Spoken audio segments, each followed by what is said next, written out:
Abonnez-vous et cliquez aussi sur la petite cloche de notification pour ne rien rater de nos prochaines vidéos. N'oubliez pas de partager aussi la vidéo et de la liker. Afrique N24.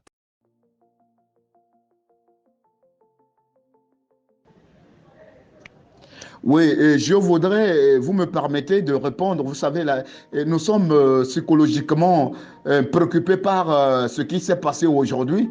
Effectivement, nous avons prévu aujourd'hui, le 16 avril 2022, une rencontre avec les responsables du point focal Golfe 1. Et c'était prévu au siège de la CDPA. La rencontre devait avoir lieu à 14h30. Mais contre toute attente, nous étions sur les lieux à 14h30.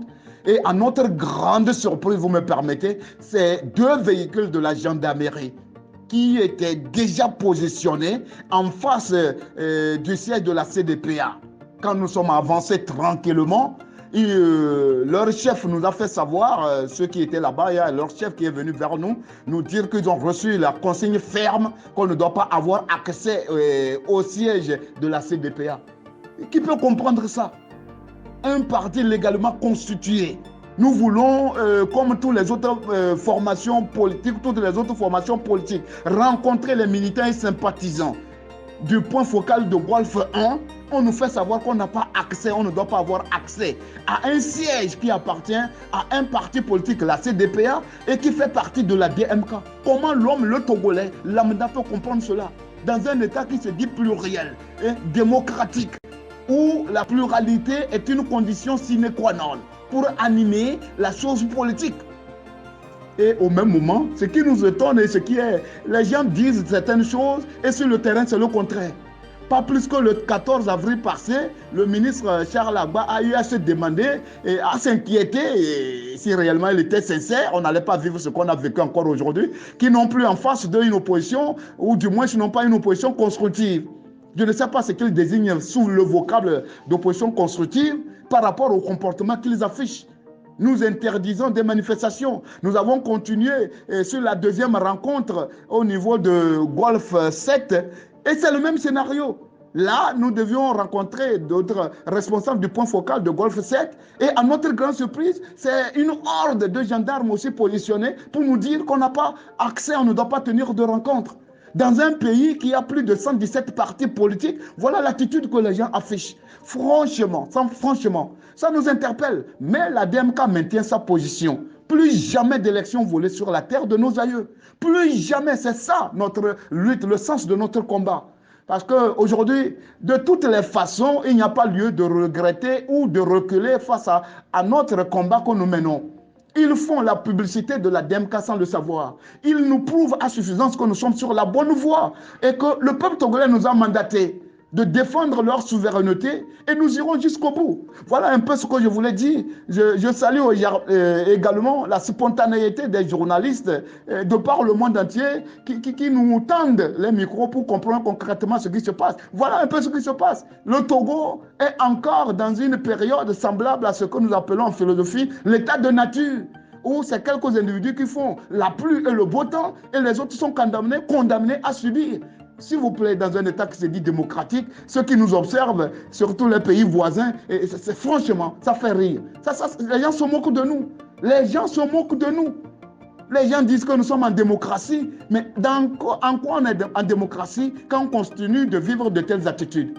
Donc nous condamnons cela et nous pensons qu'il faut que ça s'arrête. Sinon, franchement, dans ces conditions, ce qui est sûr est que rien n'est sûr. Ce que nous sommes en train de faire, il n'y a aucun avenir devant. Pourtant, le temps passe. La politique a le primat sur toute chose. Si elle n'est pas bonne, rien de bon ne peut se faire pour ce pays. Et voilà pourquoi le Togo est en retard dans tous les domaines. Un seul parti ne peut prétendre développer un pays. Sinon, après plus d'un demi-siècle, le Togo n'allait pas être encore à ce stade. Faites un effort pour aller dans les autres pays de la sous-région. Tout n'est pas rose. Mais vous verrez que ces pays font des efforts louables et considérables. Parce qu'il y a quoi? Une mutualisation des forces. Il y a eu alternance au sommet de l'État.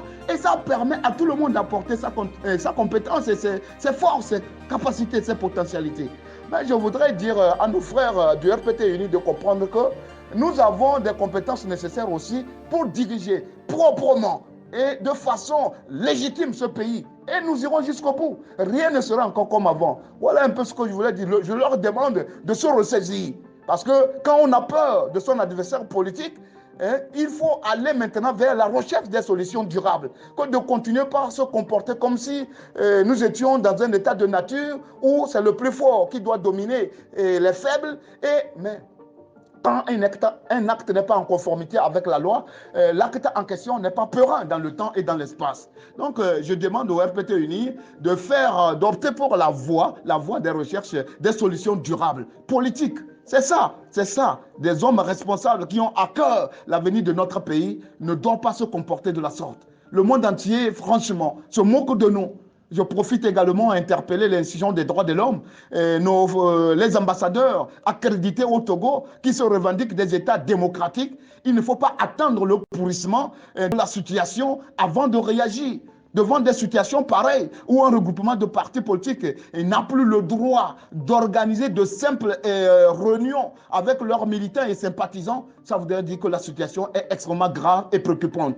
Je me rappelle si bien, en mai 2021, le G5 a compris qu'il y avait une grave crise sociopolitique au Togo. Et je tiens à leur dire que ça prend des proportions inquiétantes, surtout du moment où la DMK est persécutée en permanence. Donc, quelque part, la situation actuelle, elle est plus que gravissime. Nous condamnons encore une fois, parce que les militaires, les gendarmes en question ne peuvent jamais aller interdire aux responsables de UNI d'organiser une réunion. Mais pourquoi c'est possible contre des partis sérieux de l'opposition? La DMK n'est pas contre des individus, mais nous disons aux militants, au peuple togolais tout entier, plus jamais d'élections volées sur la terre de nos aïeux. Voilà un peu ce que je voulais vous dire. Que Dieu nous vienne au secours.